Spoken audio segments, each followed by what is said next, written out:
Robert E. Howard was an American author best known for creating the character Conan the Barbarian and for pioneering the sword and sorcery subgenre of fantasy. Born in 1906 in Texas, he was a prolific writer who contributed to pulp magazines like Weird Tales during the 1920s and 30s. Howard had a vivid imagination and a talent for action-packed storytelling, blending myth, history, and adventure. Despite his short life, he died by suicide in 1936 at age 30. His work has had a lasting influence on fantasy literature and pop culture. This story was originally published in the American fantasy and horror fiction pulp magazine Weird Tales, August 1929 edition.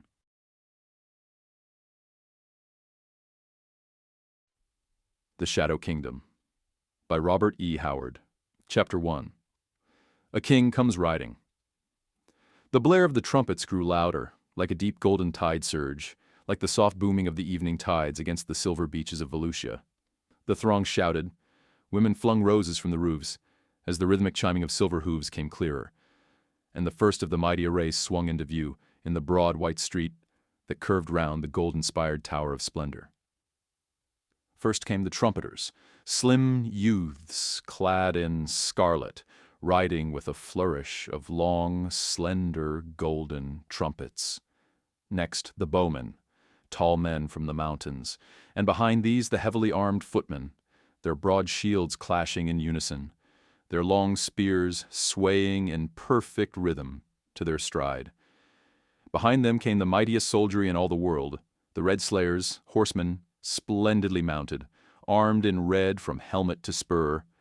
Proudly they sat their steeds, looking neither to right nor to left, but aware of the shouting for all that. Like bronze statues they were, and there was never a waver in the forest of spears that reared above them. Behind those proud and terrible ranks came the motley files of the mercenaries. Fierce, wild-looking warriors, men of Mu, and of Kayu, and of the hills of the east and the isles of the west. They bore spears and heavy swords, and a compact group that marched somewhat apart were the bowmen of Lemuria. Then came the light foot of the nation, and more trumpeters brought up the rear. A brave sight, and a sight which aroused a fierce thrill in the soul of Kull, king of Volusia. Not on the topaz throne at the front of the regal Tower of Splendor sat Kull, but in the saddle, mounted on a great stallion, a true warrior king. His mighty arm swung up in reply to the salutes as the hosts passed. His fierce eyes passed the gorgeous trumpeters with a casual glance, rested longer on the following soldiery. They blazed with a ferocious light as the Red Slayers halted in front of him with a clang of arms and a rearing of steeds, and tendered him the crown salute. They narrowed slightly as the mercenaries strode by. They saluted no one, the mercenaries. They walked with shoulders flung back, eyeing Kull boldly and straightly, albeit with a certain appreciation. Fierce eyes, unblinking, savage eyes, staring from beneath shaggy manes and heavy brows. And Kull gave back a like stare. He granted much to brave men, and there were no braver in all the world, not even among the wild tribesmen who now disowned him. But Kull was too much the savage to have any great love for these. There were too many feuds. Many were age-old enemies of Kull's nation. And though the name of Kull was now a word accursed among the mountains and valleys of his people, and though Kull had put them from his mind, yet the old hates, the ancient passions, still lingered. For Kull was no Volusian, but an Atlantean. The armies swung out of sight around the gem-blazing shoulders of the Tower of Splendor, and Kull reined his stallion about and started toward the palace at an easy gait, discussing the review with the commanders that rode with him, using not many words, but saying much. "The army is like a sword," said Kull, "and must not be allowed to rust." So down the street they rode, and Kull gave no heed to any of the whispers that reached his hearing from the throngs that still swarmed the streets. "That is Kull, see? Valka. But what a king. And what a man. Look at his arms, his shoulders." And an undertone of more sinister whisperings. "Kull. Ha, accursed usurper from the pagan isles. Aye, shame to Volusia that a barbarian sits on the throne of kings. Little did Kull heed. Heavy-handed had he seized the decaying throne of ancient Volusia, and with a heavier hand did he hold it, a man against a nation. After the council chamber, the social palace where Kull replied to the formal and laudatory phrases of the lords and ladies, with carefully hidden grim amusement at such frivolities. Then the lords and ladies took their formal departure, and Kull leaned back upon the ermine throne and contemplated matters of state until an attendant requested permission from the great king to speak, and announced an emissary from the Pictish embassy. Kull brought his mind back from the dim mazes of Volusian statecraft where it had been wandering, and gazed upon the Pict with little favor. The man gave back the gaze of the king without flinching. He was a lean-hipped, massive-chested warrior of middle height, dark like all his race, and strongly built. From strong, immobile features gazed dauntless and inscrutable eyes. The chief of the counselors, Kanu of the tribe, right hand of the king of Pictum, sends greetings and says, "There is a throne at the feast of the rising moon for Kull, king of kings, lord of lords, emperor of Volusia." "Good," answered Kull.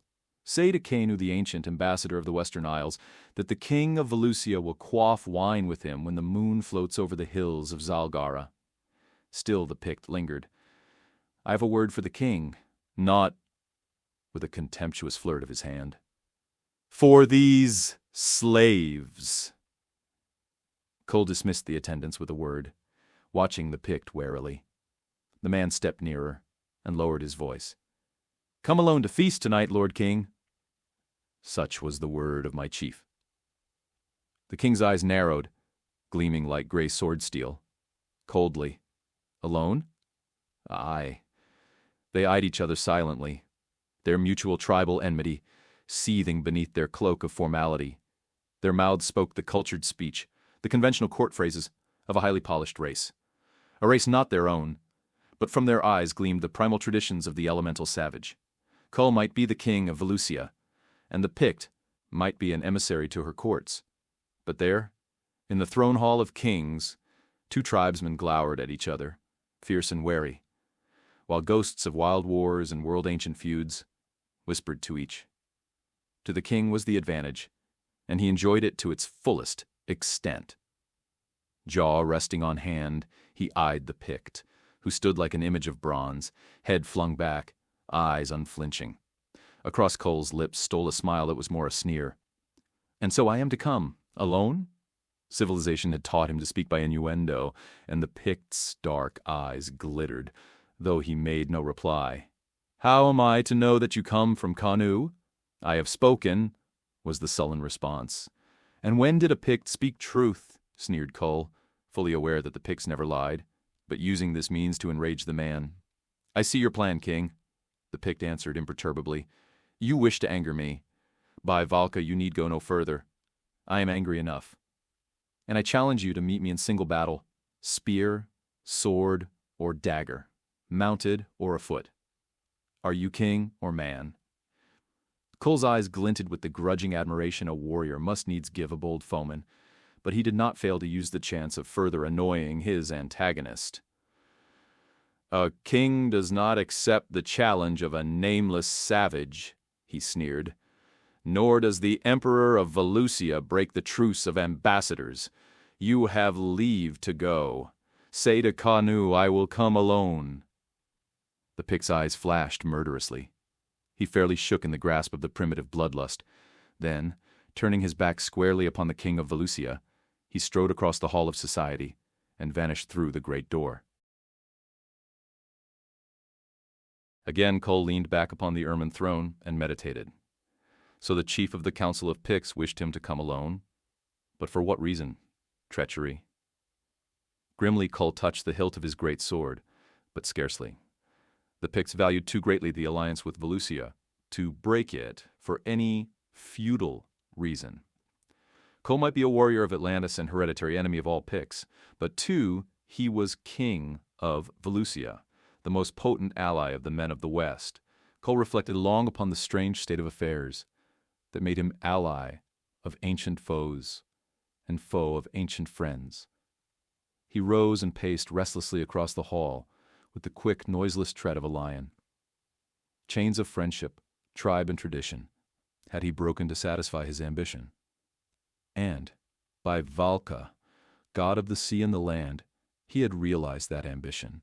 He was king of Valusia, a fading, degenerate Valusia, a Valusia living mostly in dreams of bygone glory, but still a mighty land in the greatest of the 7 empires.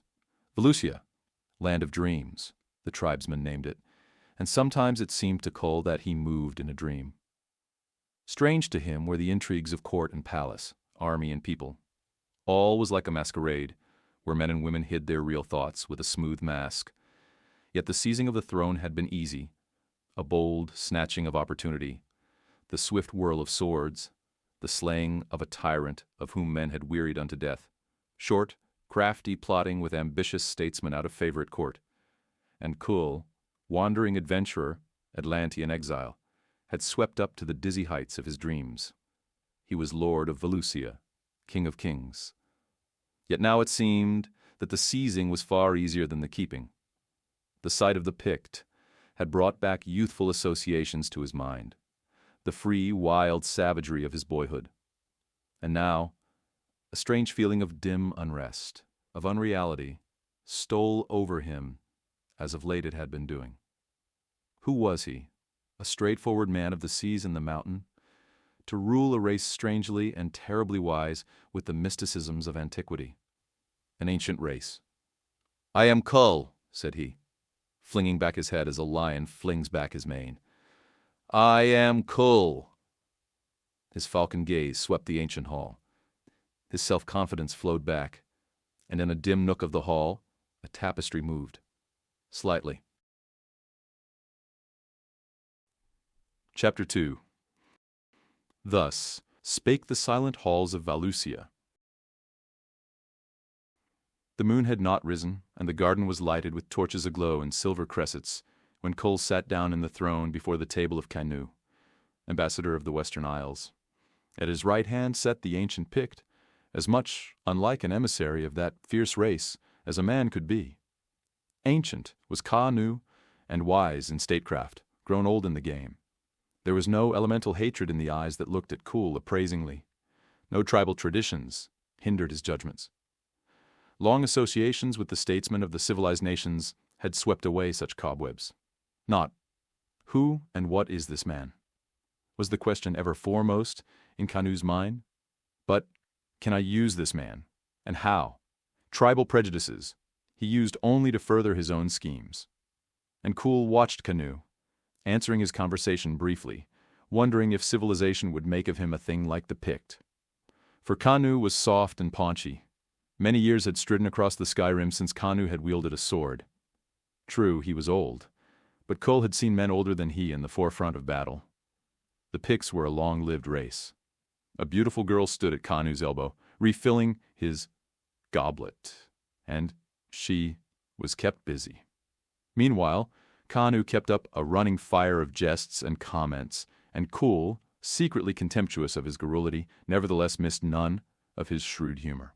At the banquet were Pictish chiefs and statesmen, the latter jovial and easy in their manner, the warriors formally courteous but plainly hampered by their tribal affinities. Yet Kull, with a tinge of envy, was cognizant of the freedom and ease of the affair, as contrasted with, like affairs of the Valusian court. Such freedom prevailed in the rude camps of Atlantis. Kull shrugged his shoulders. After all, doubtless Kanu, who had seemed to have forgotten he was a Pict, as far as time-hoary custom and prejudice went, was right, and he, Kull, would better become a Valusian in mind as in name. At last, when the moon had reached her zenith, Kanu, having eaten and drunk as much as any 3 men there, leaned back upon his divan with a comfortable sigh, and said, "Now get you gone, friends, for the king and I would converse on such matters as concerns not children. Yes, you too, my pretty. Yet first let me kiss those ruby lips. So. Now, dance away." My rose bloom. Kanu's eyes twinkled above his white beard as he surveyed Kull, who sat erect, grim, and uncompromising. "You are thinking, Kull," said the old statesman suddenly, "that Kanu is a useless old reprobate, fit for nothing except to guzzle wine and kiss wenches." In fact, this remark was so much in line with his actual thoughts, and so plainly put, that Kull was rather startled, though he gave no sign. Kanu gurgled, and his paunch shook with his mirth. "Wine is red, and women are soft," he remarked tolerantly. "But ha, think not old Kanu allows either to interfere with business." Again he laughed, and Kull moved restlessly. This seemed much like being made sport of, and the king's scintillant eyes began to glow with a feline light. Kanu reached for the wine pitcher, filled his beaker, and glanced questioningly at Kull, who shook his head irritably. "Aye," said Kanu equably, "it takes an old head to stand strong drink. I am growing old, Kull, so why should you young men begrudge me such pleasures as we oldsters must find? Ah me, I grow ancient and withered, friendless and cheerless." But his looks and expressions failed far of bearing out his words. His rubicund countenance fairly glowed, and his eyes sparkled, so that his white beard seemed incongruous. Indeed, he looked remarkably elfin, reflected Kull, who felt vaguely resentful. The old scoundrel had lost all of the primitive virtues of his race and of Kull's race, yet he seemed more pleased in his aged days than otherwise. "Hark ye, Kull," said Kanu, raising an admonitory finger. "'Tis a chancy thing to laud a young man, yet I must speak my true thoughts to gain your confidence. If you think to gain it by flattery—" "Tush! Who spake of flattery? I flatter only to discard." There was a keen sparkle in Kanu's eyes, a cold glimmer that did not match his lazy smile. He knew men, and he knew that to gain his end he must smite straight with this tigerish barbarian, who, like a wolf scenting a snare, would scent out unerringly any falseness in the skein of his word-web. "You have power, Kull," said he, choosing his words with more care than he did in the council rooms of the nation, "to make yourself mightiest of all kings, and restore some of the lost glories of Volusia. So I care little for Volusia, though the women and wine be excellent, save for the fact that the stronger Volusia is, the stronger is the Pict nation. More, with an Atlantean on the throne, eventually Atlantis will become united." Kull laughed in harsh mockery. Kanu had touched an old wound. "Atlantis made my name accursed when I went to seek fame and fortune among the cities of the world. They are age-old foes of the 7 empires, greater foes of the allies of the empires, as you should know." Kanu tugged his beard and smiled enigmatically. Nay, let it pass. But I know whereof I speak, and then warfare will cease. Wherein there is no gain, I see a world of peace and prosperity, man loving his fellow man, the good supreme. All this can you accomplish, if you live? Ha!" Kull's lean hand closed on his hilt, and he half rose, with a sudden movement of such dynamic speed that Kanu, who fancied men as some men fancy blooded horses, felt his old blood leap with a sudden thrill. Valka, what a warrior! Nerves and sinews of steel and fire, bound together with the perfect coordination, the fighting instinct that makes the terrible warrior. But none of Kanu's enthusiasm showed in his mildly sarcastic tone. "Tush! Be seated, look about you. The gardens are deserted, the seats empty, save for ourselves. You fear not me?" Kull sank back, gazing about him warily. "There speaks the savage," mused Kanu. "Think you if I planned treachery, I would enact it here where suspicion would be sure to fall upon me? Tut! You young tribesmen have much to learn. There were my chiefs who were not at ease because you were born among the hills of Atlantis, and you despise me in your secret mind because I am a Pict. Tush! I see you as Kull, king of Volusia, not as Kull, the reckless Atlantean, leader of the raiders who harried the Western Isles. So you should see in me, not a Pict, but an international man, a figure of the world, Now, to that figure, hark. If you were slain tomorrow, who would be king? Canub, Baron of Blal. Even so, I object to Canub for many reasons, yet most of all for the fact that he is but a figurehead. How so? He was my greatest opponent, but I did not know that he championed any cause but his own. The knight can hear, answered Kanu obliquely. There are worlds within worlds. But you may trust me, and you may trust Brule, the spear slayer. Look, he drew from his robes a bracelet of gold representing a winged dragon coiled thrice, with 3 horns of ruby on the head. Examine it closely. Brule will wear it on his arm when he comes to you tomorrow night so that you may know him. Trust Brule as you trust yourself, and do what he tells you to. And in proof of trust, look ye. And with the speed of a striking hawk, the ancient snatched something from his robes, something that flung a weird green light over them, and which he replaced in an instant. "The stolen gem!" exclaimed Kull, recoiling. "The green jewel from the Temple of the Serpent! Valka! You! And why do you show it to me? To save your life. To prove my trust.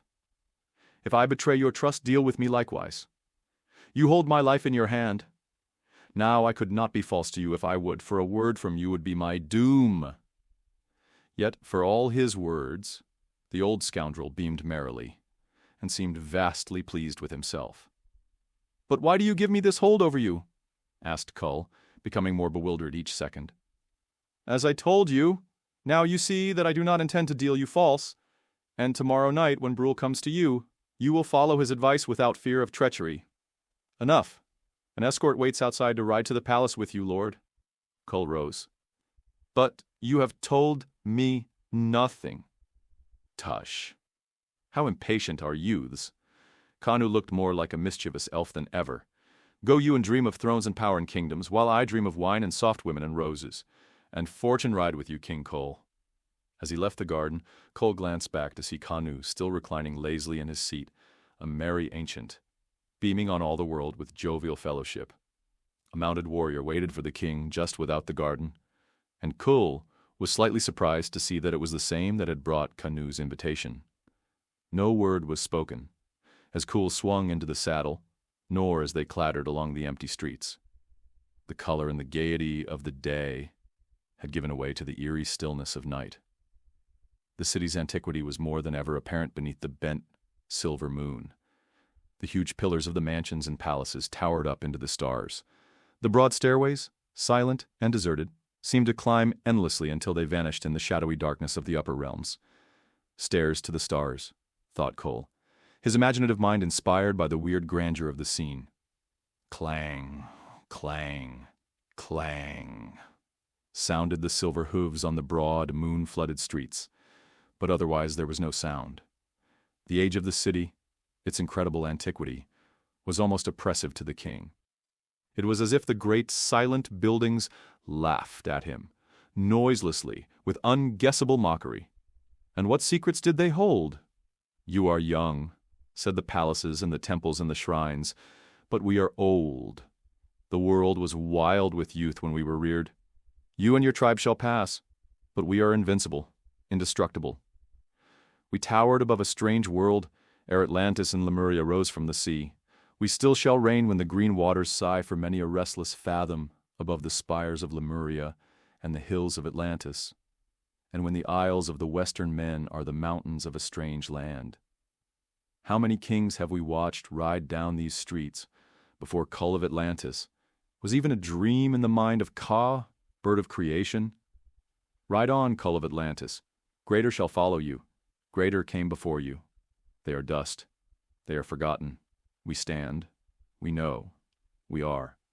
Ride, ride on, Kull of Atlantis. Kull the king. Kull the fool. And it seemed to Kull that the clashing hooves took up the silent refrain to beat it into the night, with hollow, re-echoing mockery. Kull the king. Kull the fool. Glow, moon, you light a king's way. Gleam, stars, you are torches in the train of an emperor. And clang, silver-shod hooves, you herald that Kull rides through Volusia. Ho! Awake, Volusia! It is Kull that rides, Kull the king. "We have known many kings," said the silent halls of Valusia. And so, in a brooding mood, Kull came to the palace, where his bodyguard, men of the Red Slayers, came to take the rein of the great stallion and escort Kull to his rest. There the Pict, still sullenly speechless, wheeled his steed with a savage wrench of the rein, and fled away, in the dark, like a phantom. Kull's heightened imagination pictured him speeding through the silent streets, like a goblin out of the elder world. There was no sleep for Kull that night, for it was nearly dawn, and he spent the rest of the night, hours pacing the throne room, and pondering over what had passed.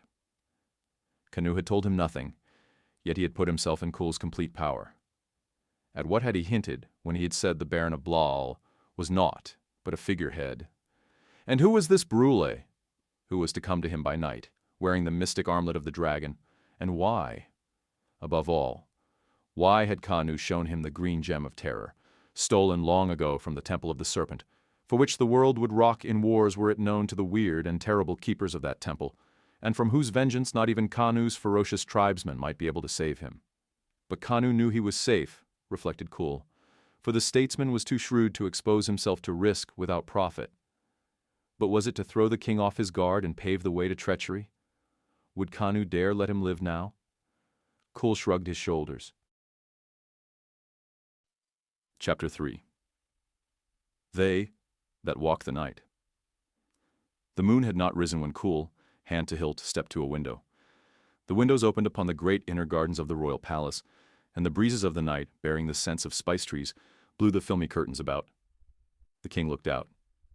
The walks and groves were deserted. Carefully trimmed trees were bulky shadows.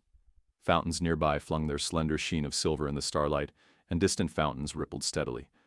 No guards walked those gardens, for so closely were the outer walls guarded that it seemed impossible for any invader to gain access to them.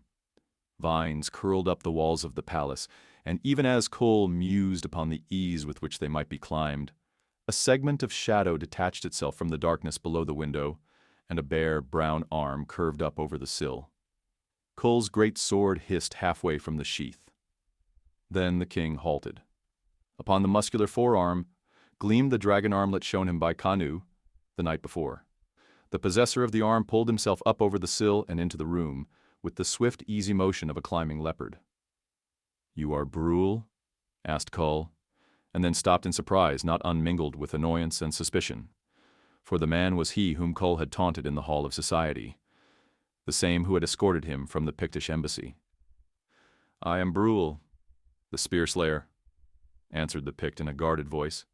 Then swiftly, gazing closely in Kull's face, he said, barely above a whisper, "Ka namaka la Jerema." Kull started. "Ha, what mean you? Know you not?" "Nay, the words are unfamiliar.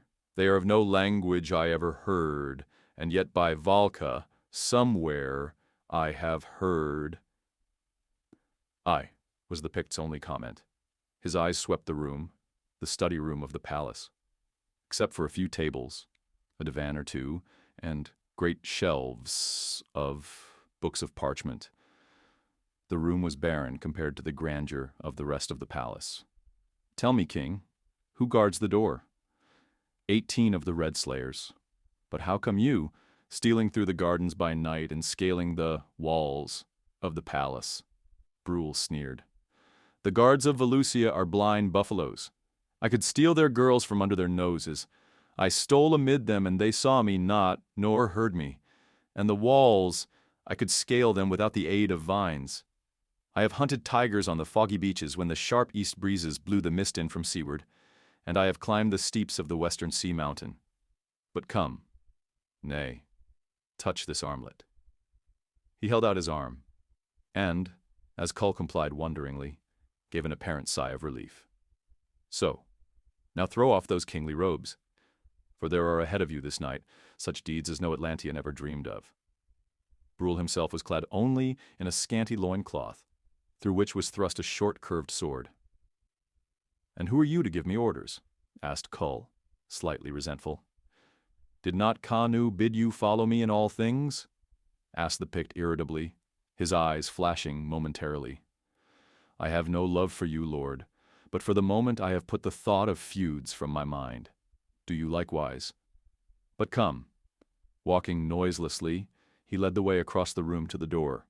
A slide in the door allowed a view of the outer corridor, unseen from without, and the Pict bade Kull look. "What see you?" "Naught but the 18 guardsmen."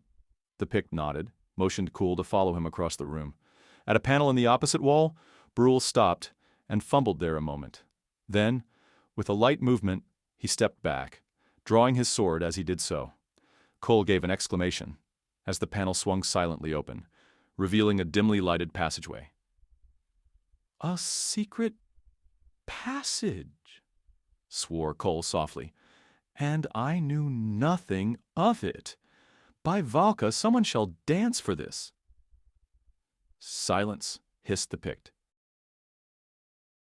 Brule was standing like a bronze statue, as if straining every nerve for the slightest sound. Something about his attitude made Kull's hair prickle slightly, not from fear, but from some eerie anticipation. Then, beckoning, Brule stepped through the secret doorway, which stood open behind them. The passage was bare, but not dust-covered, as should have been the case with an unused secret corridor. A vague gray light filtered through somewhere, but the source of it was not apparent. Every few feet, Kull saw doors, invisible as he knew from the outside, but easily apparent from within. "The palace is a very honeycomb," he muttered. "Aye, night and day you are watched, King, by many eyes." The king was impressed by Brule's manner. The Pict went forward slowly, warily, half crouching, blade held low and thrust forward. When he spoke it was in a whisper, and he continually flung glances from side to side. The corridor turned sharply, and Brule warily gazed past the turn. "Look," he whispered. "But remember, no word, no sound, on your life." Kull cautiously gazed past him. The corridor changed just at the bend to a flight of steps, and then Kull recoiled. At the foot of those stairs lay the 18 Red Slayers, who were that night stationed to watch the king's study room. Brule's grip upon his mighty arm and Brule's fierce whisper at his shoulder alone kept Kull from leaping down those stairs. "Silent, Kull! Silent! In Valka's name!" hissed the Pict. "These corridors are empty now, but I risked much in showing you that you might then believe what I had to say. Back now to the room of study." And he retraced his steps, Kull following, his mind in a turmoil of bewilderment. "This is treachery," muttered the king, his steel-gray eyes a-smolder. "Foul and swift. Mere minutes have passed since those men stood at guard." Again, in the room of study, Brule carefully closed the secret panel and motioned Kull to look again through the slit of the outer door. Kull gasped audibly, for without stood the 18 guardsmen. "This is sorcery," he whispered, half drawing his sword. "Do dead men guard the king?" "Aye," came Brule's scarcely audible reply. There was a strange expression in the Pict's scintillant eyes. They looked squarely into each other's eyes for an instant. Kull's brow wrinkled in a puzzled scowl as he strove to read the Pict's inscrutable face. Then Brule's lips, barely moving, formed the words, "The snake that speaks." "Silent," whispered Kull, laying his hand over Brule's mouth. "That is death to speak. That is a name accursed." The Pict's fearless eyes regarded him steadily. "Look again, King Kull. Perchance the guard was changed." "Nay, those are the same men. In Valka's name, this is sorcery. This is insanity. I saw with my own eyes the bodies of those men, not 8 minutes agone. Yet there they stand." Brule stepped back, away from the door, Kull mechanically following. "Kull, what know ye of the traditions of this race ye rule?" "Much, and yet little. Volusia is so old." "Aye," Brule's eyes lighted strangely. "We are but barbarians, infants compared to the 7 empires. Not even they themselves know how old they are.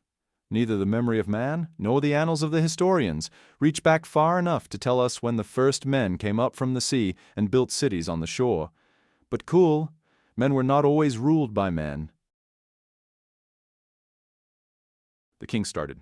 Their eyes met. Aye, there is a legend of my people. And mine, broke in Brule. That was before we of the Isles were allied with Velusia. Aye, in the reign of Lionfang, 7th war chief of the Picts, so many years ago no man remembers how many. Across the sea we came, from the Isles of the Sunset, skirting the shores of Atlantis, and falling upon the beaches of Velusia with fire and sword.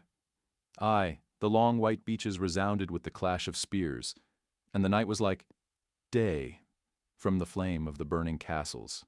And the king of Velusia, who died on the Red Sea sands that dim day. His voice trailed off. The two stared at each other, neither speaking. Then each nodded. Ancient is Velusia, whispered Kull. The hills of Atlantis and Mu were isles of the sea when Velusia was young. The night breeze whispered through the open window. Not the free, crisp sea air such as Brule and Kull knew and reveled in their land, but a breath, like a whisper from the past, laden with musk, scents of forgotten things, breathing secrets that were hoary when the world was young. The tapestries rustled, and suddenly Kull felt like a naked child before the inscrutable wisdom of the mystic past. Again the sense of unreality swept upon him. At the back of his soul stole dim, gigantic phantoms, whispering monstrous things. He sensed that Brule experienced similar thoughts. The Pict's eyes were fixed upon his face with a fierce intensity. Their glances met. Kull felt warmly a sense of comradeship with this member of an enemy tribe. Like rival leopards turning at bay against hunters, these two savages made common cause against the inhuman powers of antiquity. Brule again led the way back to the secret door. Silently they entered, and silently they proceeded down the dim corridor, taking the opposite direction from that in which they had previously traversed it. After a while the Pict stopped and pressed close to one of the secret doors, bidding Kull look with him through the hidden slot.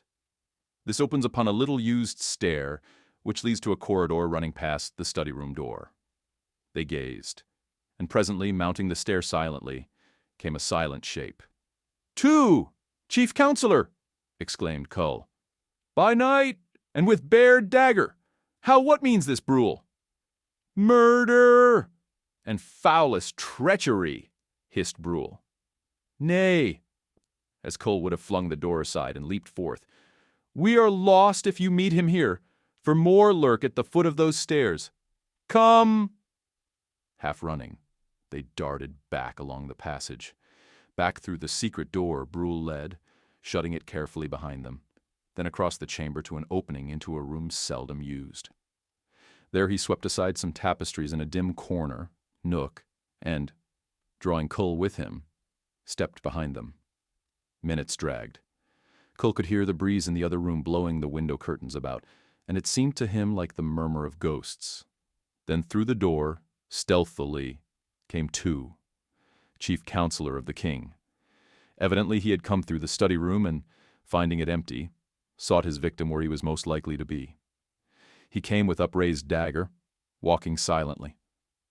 A moment he halted, gazing about the apparently empty room, which was lighted dimly by a single candle.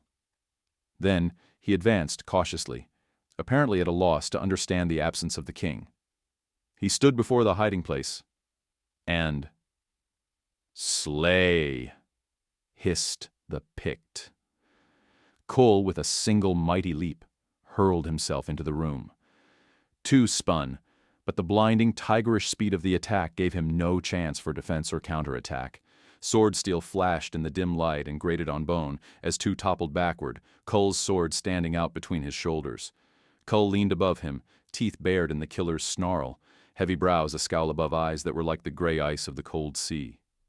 Then he released the hilt and recoiled, shaken, dizzy, the hand of death at his spine. For as he watched, Two's face became strangely dim and unreal. The features mingled and merged in a seemingly impossible manner. Then, like a fading mask of fog, the face suddenly vanished, and in its stead gaped and leered a monstrous serpent's head. "Valka!" gasped Kull, sweat beading his forehead. And again, "Valka!" Brule leaned forward, face immobile, yet his glittering eyes mirrored something of Kull's horror. "Regain your sword, Lord King," said he. "There are yet deeds to be done." Hesitantly, Kull set his hand to the hilt. His flesh crawled as he set his foot upon the terror which lay at their feet. And as some jerk of muscular reaction caused the frightful mouth to gape suddenly, he recoiled, weak with nausea. Then, wrathful at himself, he plucked forth his sword and gazed more closely at the nameless thing that had been known as Tu, chief counselor. Save for the reptilian head, the thing was the exact counterpart of a man. "A man with the head of a snake," Kull murmured. "This, then, is a priest of the serpent god?" "Aye. Tu sleeps unknowing. These fiends can take any form they will. That is, they can, by a magic charm or the like, fling a web of sorcery about their faces as an actor dons a mask, so that they resemble anyone they wish to." Then the old legends were true, mused the king. The grim old tales few dare even whisper, lest they die as blasphemers, are no fantasies. By Valka I had guessed, but it seems beyond the bounds of reality. "Ha!" The guardsman outside the door. "They too are snake men. Hold! What would you do?" "Slay them," said Kull between his teeth. "Strike at the skull, if at all," said Brule. 18. Wait without the door, and perhaps a score more in the corridors. Hark ye, king. Kanu learned of this plot. His spies have pierced the inmost fastnesses of the snake priests, and they brought hints of a plot. Long ago, he discovered the secret passageways of the palace, and at his command, I studied the map thereof, and came here by night to aid you, lest you die as other kings of Valusia have died. I came alone for the reason that to send more would have roused suspicion. Many could not steal into the palace as I did, some of the foul conspiracy you have seen. Snake men guard your door, and that one, as two, could pass anywhere else in the palace. In the morning, if the priests failed, the real guards would be holding their places again, nothing knowing, nothing remembering, there to take the blame if the priests succeeded. But stay you here while I dispose of this carrion. So saying, the Pict shouldered the frightful thing stolidly and vanished with it through another secret panel. Kull stood alone, his mind a-whirl. Neophytes of the mighty serpent, how many lurked among his cities? How might he tell the false from the true? Aye, how many of his trusted counselors, his generals, were men? He could be certain. Of whom? The secret panel swung inward, and Brule entered. "You were swift." "Aye." The warrior stepped forward, eyeing the floor. "There is gore upon the rug. See?" Kull bent forward. From the corner of his eye, he saw a blur of movement, a glint of steel. Like a loosened bow, he whipped erect, thrusting upward.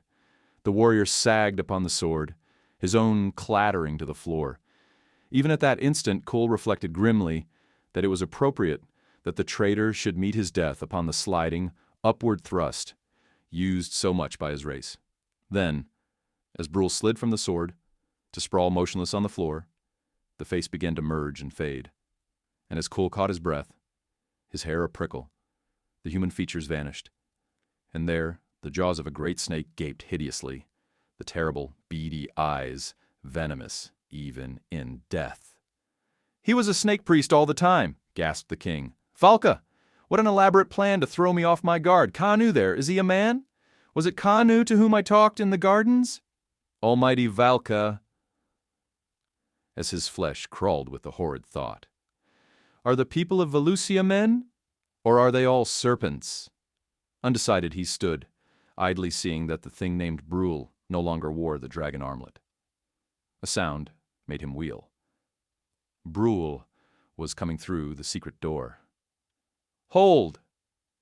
Upon the arm upthrown to halt the king's hovering sword gleamed the dragon armlet. "Valka!" The Pict stopped short. Then a grim smile curled his lips. "By the gods of the seas!" These demons are crafty past reckoning.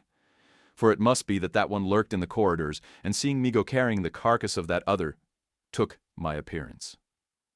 South, I have another to do away with. "Hold!"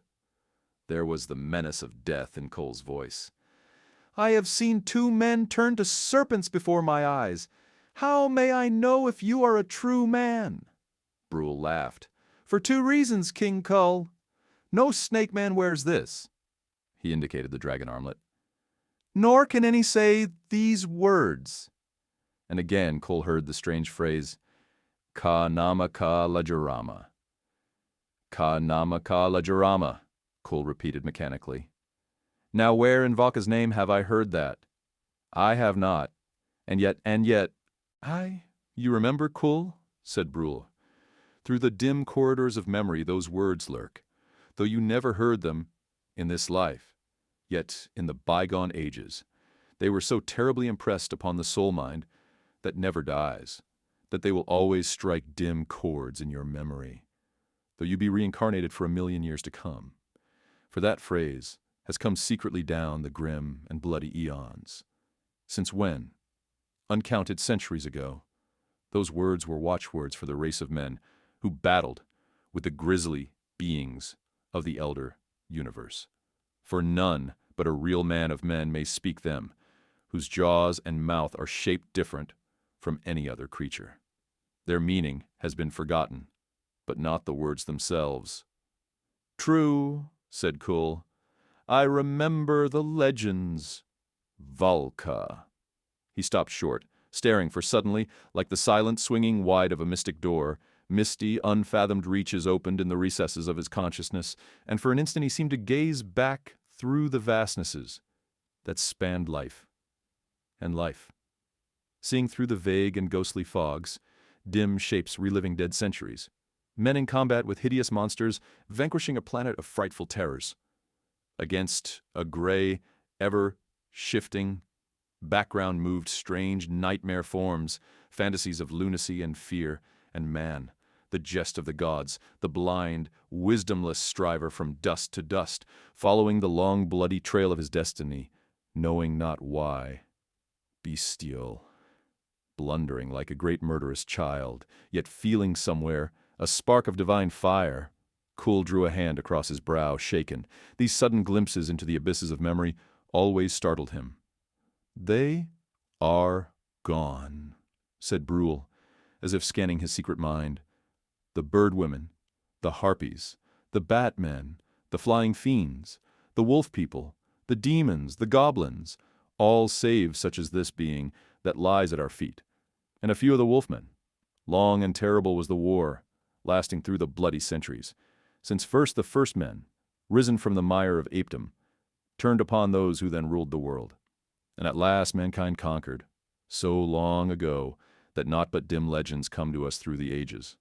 The snake people were the last to go, yet at last men conquered even them and drove them forth into the wastelands of the world, there to mate with true snakes, until someday, say the sages, the horrid breed shall vanish utterly.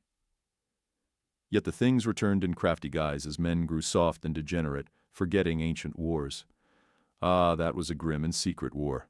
Among the men of the younger earth stole the frightful monsters of the elder planet, safeguarded by their horrid wisdom and mysticisms, taking all forms and shapes, doing deeds of horror secretly. No man knew who was true man and who false. No man could trust any man. Yet, by means of their own craft, they formed ways by which the false might be known from the true. Men took for a sign and a standard the figure of the flying dragon, the winged dinosaur, a monster of past ages, which was the greatest foe of the serpent. And men used those words which I spoke to you as a sign and symbol. For as I said, none but a true man can repeat them. So mankind triumphed. Yet again the fiends came after the years of forgetfulness had gone by. For man is still an ape, in that he forgets what is not ever before his eyes. As priests they came, and for that men in their luxury and might had by then lost faith in the old religions and worships. The snake men, in the guise of teachers of a new and truer cult, built a monstrous religion about the worship of the serpent god. Such is their power that it is now death to repeat the old legends of the snake people, and people bow again to the serpent god in new form. And blind fools that they are, The great hosts of men see no connection between this power and the power men overthrew eons ago. As priests, the snake men are content to rule. And yet, he stopped. Go on. Kull felt an unaccountable stirring of the short hair at the base of his scalp. Kings have reigned as true men in Valusia, the Pict whispered, and yet, slain in battle have died serpents, as died he who fell beneath the spear of Lion Fang on the red beaches, when we of the Isles harried the 7 empires. And how can this be, Lord Kull? These kings were born of women and lived as men. The true kings died in secret, as you would have died tonight. And priests of the serpent reigned in their stead, no man knowing. Kull cursed between his teeth. Aye, it must be. No one has ever seen a priest of the serpent and lived. That is known. They live in utmost secrecy. The statecraft of the 7 empires is a mazy, monstrous thing, said Brule. There the true men know that among them glide the spies of the serpent, and the men who are the serpent's allies, such as Kyanub, Baron of Blal. Yet no man dares seek to unmask a suspect lest vengeance befall him. No man trusts his fellow, and the true statesmen dare not speak to each other what is in the minds of all. Could they be sure? Could a snake man or plot be unmasked before them all? Then would the power of the serpent be more than half broken. For all would then ally and make common cause, sifting out the traitors. Kanu alone is of sufficient shrewdness and courage to cope with them. And even Kanu learned only enough of their plot to tell me what would happen. What has happened up to this time. Thus far, I was prepared. From now on, we must trust to our luck and our craft. Here and now, I think we are safe. Those snake men without the door dare not leave their post, lest true men come here unexpectedly. But tomorrow they will try something else. You may be sure. Just what they will do, none can say. Not even Kanu.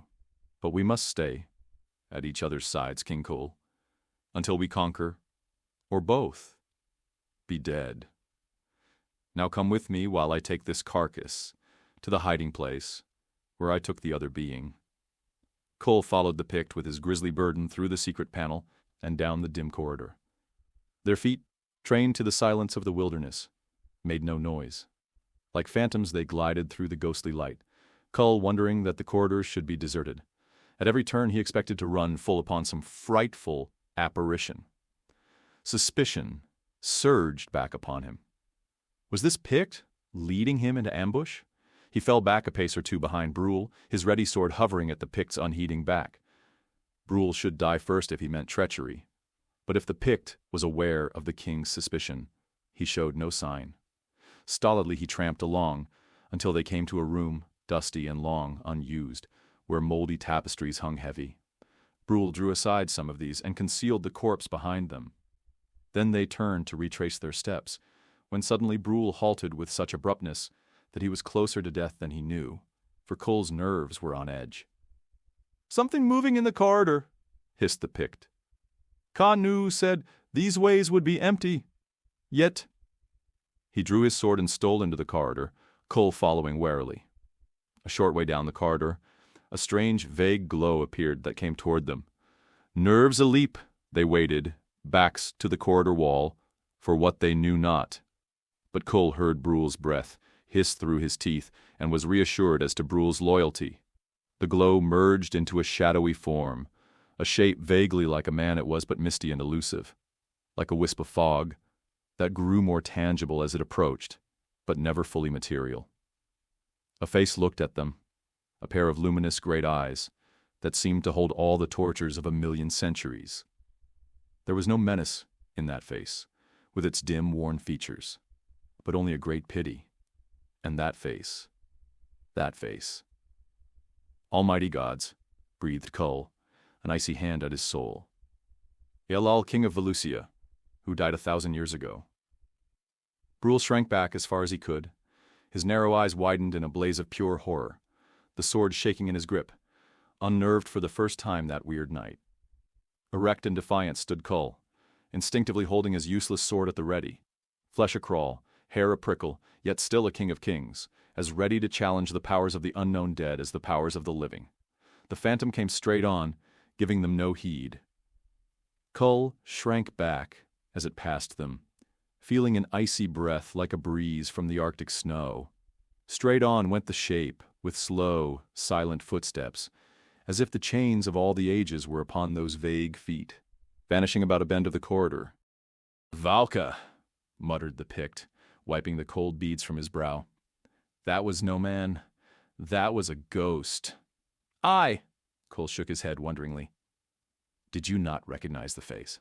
That was Ialal, who reigned in Valusia 1,000 years ago, and who was found hideously murdered in his throne room, the room now known as the Accursed Room.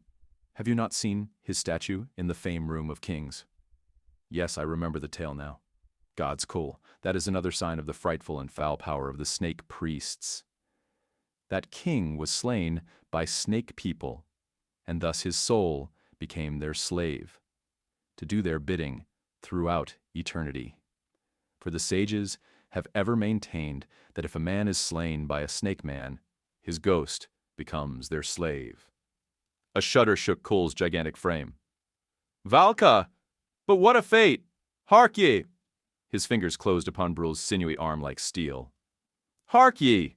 If I am wounded unto death by these foul monsters, swear that you will smite your sword through my breast, lest my soul be enslaved." "I swear," answered Brul, his fierce eyes lighting, "and do you the same by me, Kull." Their strong right hands met in a silent sealing of their bloody bargain. Chapter 4. Masks. Kull sat upon his throne and gazed broodingly out upon the sea of faces turned toward him. A courtier was speaking in evenly modulated tones, but the king scarcely heard him. Close by, Tu, chief counselor, stood ready at Kull's command, and each time the king looked at him, Kull shuddered inwardly. The surface of court life was as the unrippled surface of the sea between tide and tide. To the musing king, the affairs of the night before seemed as a dream, until his eyes dropped to the arm of his throne. A brown, sinewy hand rested there, upon the wrist of which gleamed a dragon armlet. Brul stood beside his throne, and ever the Pict's fierce secret whisper brought him back from the realm of unreality in which he moved. No, that was no dream, that monstrous interlude. As he sat upon his throne in the hall of society and gazed upon the courtiers, the ladies, the lords, the statesmen, he seemed to see their faces as things of illusion, things unreal, existent only as shadows and mockeries of substance. Always he had seen their faces as masks.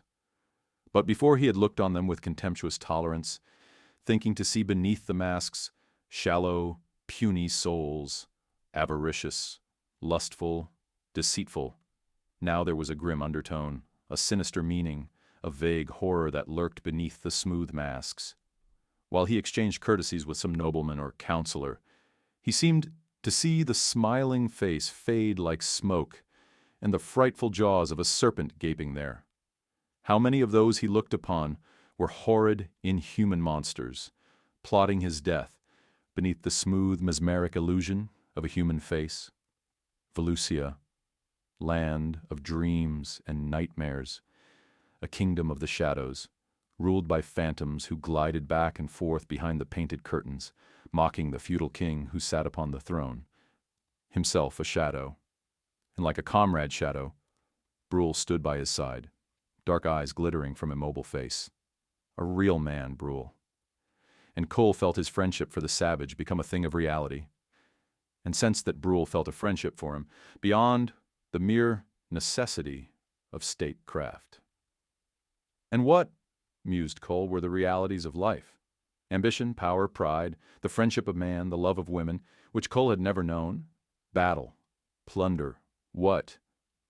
Was it the real Kull who sat upon the throne? Or was it the real Kull who had scaled the hills of Atlantis, harried the far isles of the sunset, and laughed upon the green roaring tides of the Atlantean Sea? How could a man be so many different men in a lifetime? For Kull knew that there were many Kulls, and he wondered which was the real Kull. After all, the priests of the serpent merely went a step further in their magic, for all men wore masks, and many a different mask with each different man or woman, and Kull wondered if a serpent did not lurk under every mask. So he sat and brooded in strange, mazy thought-ways, and the courtiers came and went, and the minor affairs of the day were completed, until at last the king and Brule sat alone in the hall of society, save for the drowsy attendants. Kull felt a weariness. Neither he nor Brule had slept the night before, nor had Kull slept the night before that, when in the gardens of Ka-Nu he had had his first hint of the weird things to be. Last night nothing further had occurred after they had returned to the study room from the secret corridors, but they had neither dared nor cared to sleep. Kull, with the incredible vitality of a wolf, had aforetime gone for days upon days without sleep, in his wild, savage days, but now his mind was edged from constant thinking and from the nerve-breaking eeriness of the past night. He needed sleep, but sleep was furthest from his mind, and he would not have dared sleep if he had thought of it.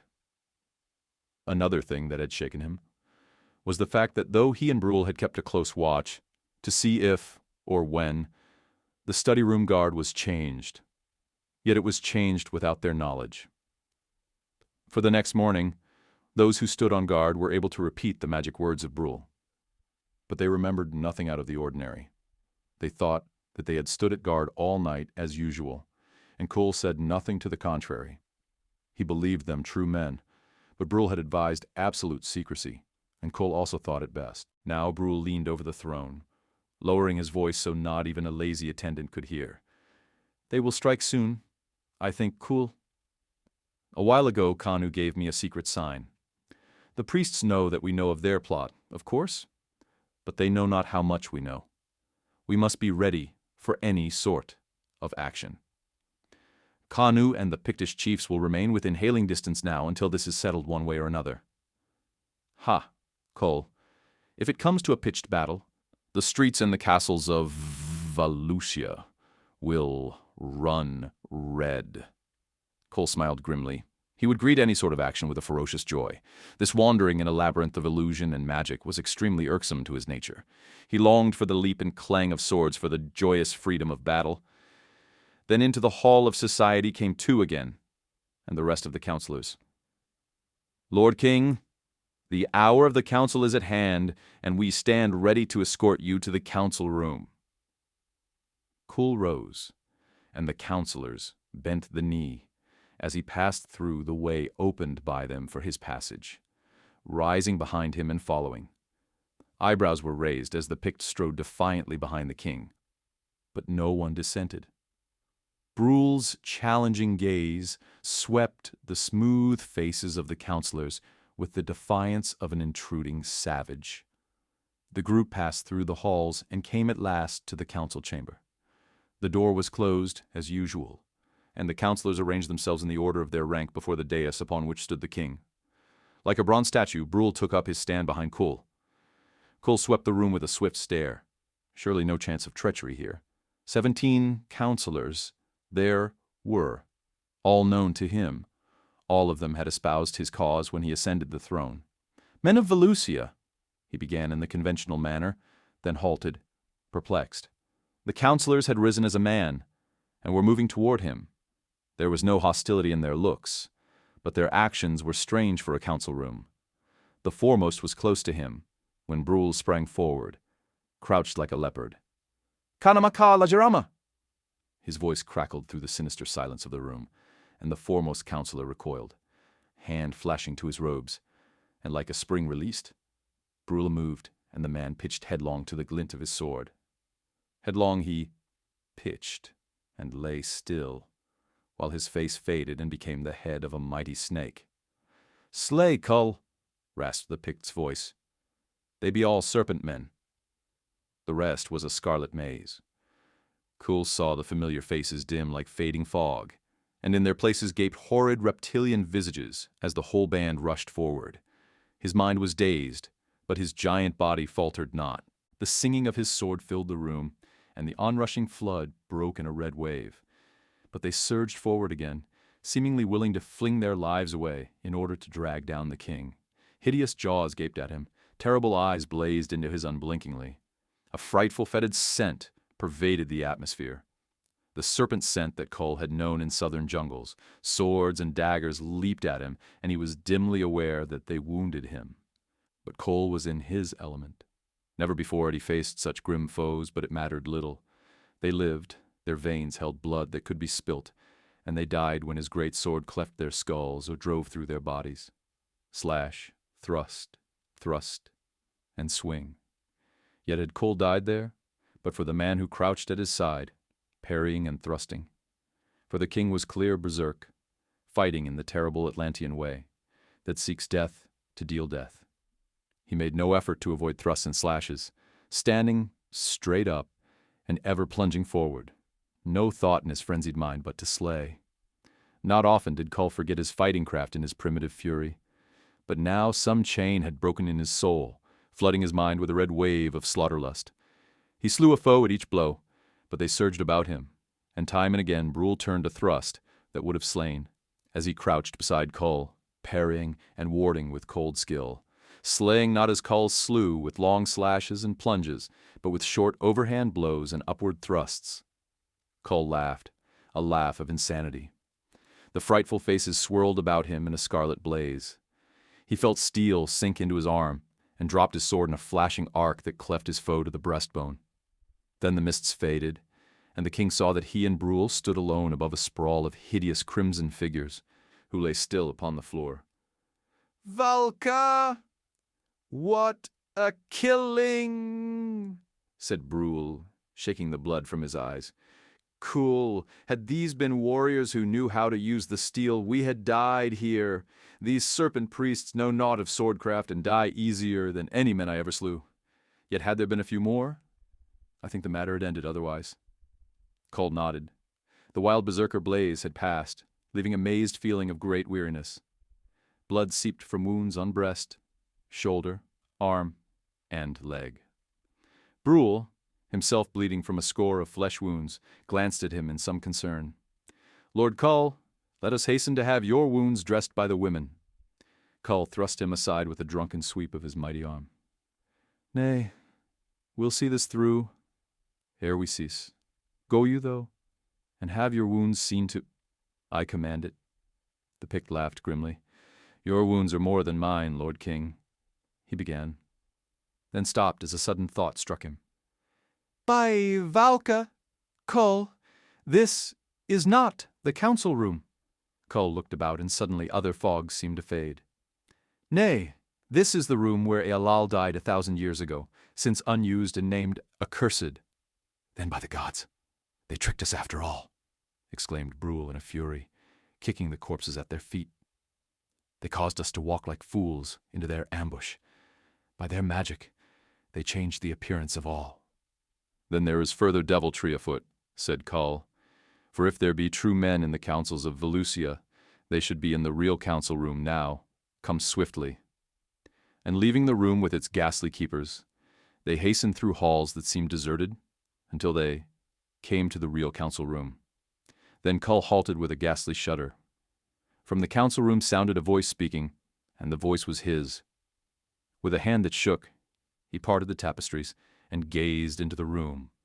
There sat the councillors, counterparts of the men he and Brule had just slain, and upon the dais stood Kull, king of Velusia. He stepped back, his mind reeling. "This is insanity," he whispered. "Am I Kull? Do I stand here, or is that Kull yonder in very truth? And am I but a shadow? A figment of thought?" Brule's hand clutching his shoulder, shaking him fiercely, brought him to his senses. "Valka's name, be not a fool. Can you yet be astounded after all we have seen? See you not that those are true men bewitched by a snake man who has taken your form, as those others took their forms? By now you should have been slain and yon monster reigning in your stead, unknown by those who bowed to you. Leap and slay swiftly, or else we are undone. The red slayers, true men, stand close on each hand, and none but you can reach and slay him. Be swift." Kull shook off the onrushing dizziness, flung back his head in the old, defiant gesture. He took a long, deep breath, as does a strong swimmer before diving into the sea. Then, sweeping back the tapestries, made the dais in a single lion-like bound. Brule had spoken truly. There stood men of the Red Slayers, guardsmen trained to move quick as the striking leopard. Any but Kull had died ere he could reach the usurper. But the sight of Kull, identical with the man upon the dais, held them in their tracks, their minds stunned for an instant, and that was long enough. He upon the dais snatched for his sword, but even as his fingers closed upon the hilt, Kull's sword stood out behind his shoulders, and the thing that men had thought, the king pitched forward from the dais to lie silent upon the floor. "Hold!" Kull's lifted hand and kingly voice stopped the rush that had started, and while they stood astounded, he pointed to the thing which lay before them, whose face was fading into that of a snake. They recoiled, and from one door came Brule, and from another came Kanu. These grasped the king's bloody hand, and Kanu spoke. "Men of Valusia, you have seen with your own eyes. This is the true Kull, the mightiest king to whom Valusia has ever bowed. The power of the serpent is broken, and ye be all true men. King Kull, have you commands?" "Lift that carrion," said Kull, and men of the guard took up the thing. "Now, follow me," said the king, and he made his way to the accursed room. Brule, with a look of concern, offered the support of his arm, but Kull shook him off. The distance seemed endless to the bleeding king. But, at last, he stood at the door and laughed fiercely and grimly when he heard the horrified ejaculations of the counselors. At his orders, the guardsmen flung the corpse they carried beside the others, and motioning all from the room, Kull stepped out last and closed the door. A wave of dizziness left him shaken. The faces turned to him, pallid and wonderingly, swirled and mingled in a ghostly fog. He felt the blood from his wound trickling down his limbs, and he knew that what he was to do, he must do quickly, or not at all. His sword rasped from its sheath. "Brule, are you there?" "Aye."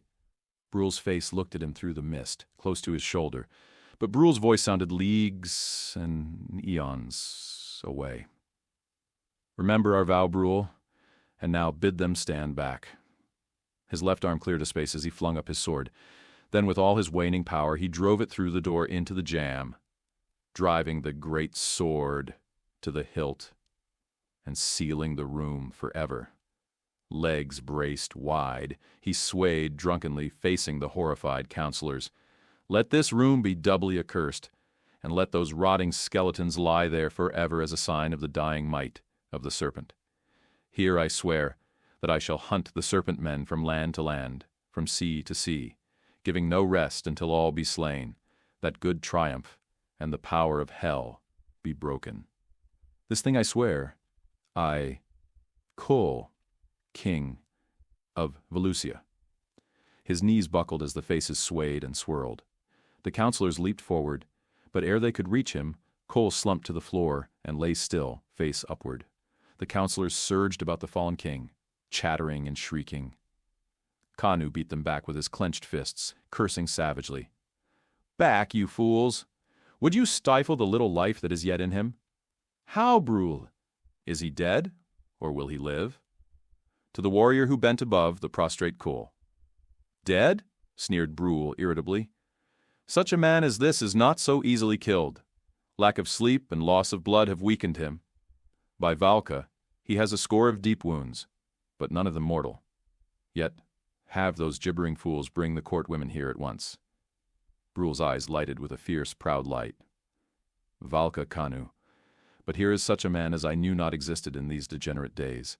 He will be in the saddle in a few scant days, and then may the serpent-men of the world beware of Kull of Valusia. Valka, but that will be a rare hunt. Ah, I see long years of prosperity for the world with such a king upon the throne of Valusia. The end." That was just one whisper from the shadows. There are many more waiting. Thank you for listening to this classic tale. If you've enjoyed this performance of Robert E. Howard's The Shadow Kingdom, please like this video and subscribe to this channel. This helps more fans of classic fantasy, sci-fi, and horror discover more great stories to enjoy. Thanks again for listening.